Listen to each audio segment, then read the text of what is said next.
Bayangkan, tentara kini bikin obat murah. Rakyat senang, mafia farmasi ketar-ketir.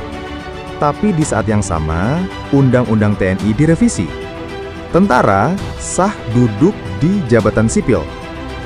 Harga obat memang turun, tapi harga kebebasan, siapa yang bayar? Inilah paradoks baru.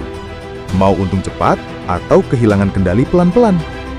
Tulis pendapatmu di komentar sebelum dilarang oleh penguasa. Selamat datang di Wayang Channel, suara dari rakyat, cerita dari nurani. Di sini kita bicara bukan untuk menyenangkan, tapi untuk menyadarkan. Bayangkan sebuah negeri di mana tentara tak hanya memegang senjata, tapi juga memegang obat. Harga obat turun, mafia farmasi ketar-ketir. Rakyat kecil bertepuk tangan, tapi di saat bersamaan, Undang-Undang TNI diam-diam direvisi.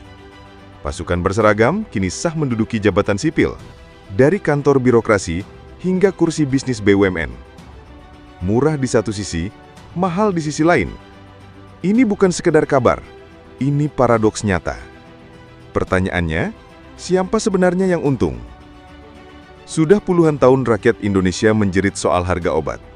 Apotek swasta, rumah sakit, rantai distribusi yang panjang, pajak impor bahan baku, semua membuat harga satu strip obat bisa sama mahalnya dengan beras sekarung. Di desa-desa terpencil, tidak sedikit orang memilih menahan sakit karena biaya berobat lebih mahal daripada ongkos makan sehari-hari. Dalam keadaan begini, muncul gagasan. Kenapa tidak tentara saja yang turun tangan? Mereka punya struktur, punya logistik, punya jaringan hingga ke pelosok. Maka berdirilah Koperasi Merah Putih, jalur resmi TNI untuk memproduksi dan mendistribusikan obat murah ke rakyat. Bagi sebagian orang, ini kabar gembira. Mafia farmasi swasta yang sering bermain harga tidak bisa lagi semena-mena. Dengan harga dasar yang ditekan TNI, pasar akan berkompetisi sehat. Dalam teori, rakyat diuntungkan. Beberapa jenderal bahkan menyebut, ini bentuk nyata kehadiran negara di bidang kesehatan. Sebuah narasi manis di tengah frustasi rakyat yang bosan melihat pejabat hanya rapat tanpa solusi konkret. Namun di sisi lain, revisi Undang-Undang TNI resmi bergulir. Intinya sederhana, membuka jalan bagi prajurit aktif untuk menduduki jabatan sipil. Bagi pendukungnya, revisi ini diperlukan demi fleksibilitas tugas. Ancaman hibrida, bencana alam, sampai keamanan pangan, semua dianggap perlu sentuhan tentara. Tapi bagi penentang, ini alarm bahaya. Karena di masa lalu, Indonesia pernah merasakan pahitnya dui fungsi ABRI.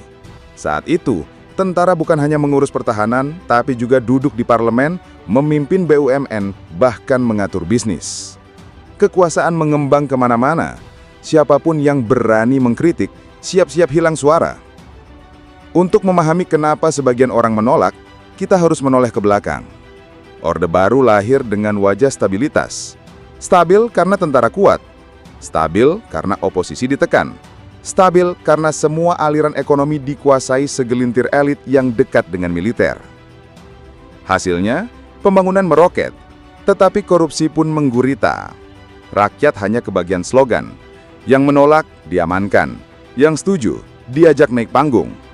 Kini, setelah 26 tahun reformasi berjalan, kenapa jalur sipil yang bersih tidak diperkuat?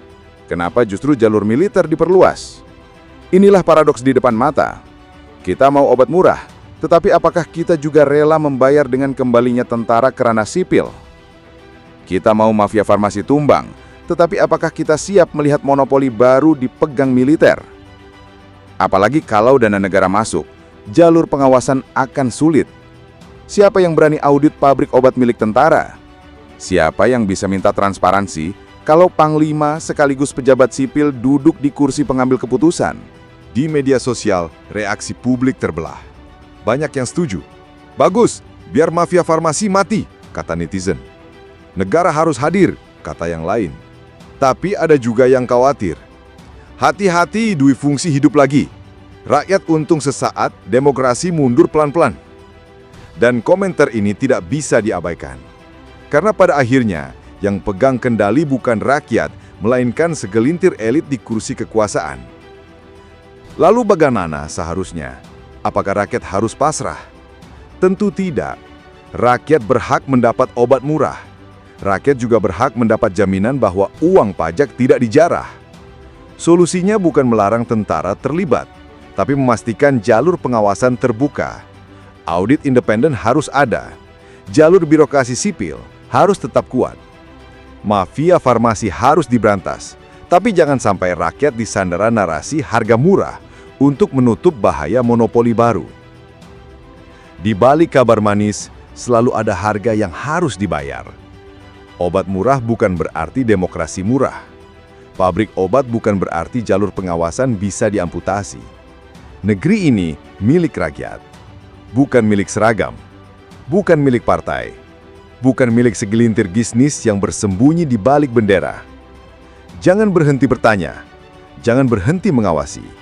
Karena kalau hari ini kita diam, besok suara kita tak ada harganya. Bagaimana menurutmu? Apakah tentara harus memproduksi obat? Apakah revisi UU TNI solusi?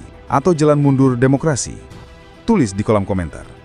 Bagikan video ini kalau kamu setuju bahwa rakyat harus terus mengawasi. Karena paradoks ini bukan cerita fiksi. Ini masa depan kita bersama. Terima kasih sudah menonton sampai akhir. Semoga apa yang saya bagikan membuka ruang diskusi, menambah sudut pandang, dan menajamkan logika kita bersama. Kalau menurutmu video ini bermanfaat, bantu sebarkan ke teman-temanmu. Jangan lupa subscribe, nyalakan lonceng, dan tulis pendapatmu di kolom komentar. Sampai jumpa di konten berikutnya. Terima kasih sudah menonton hingga akhir.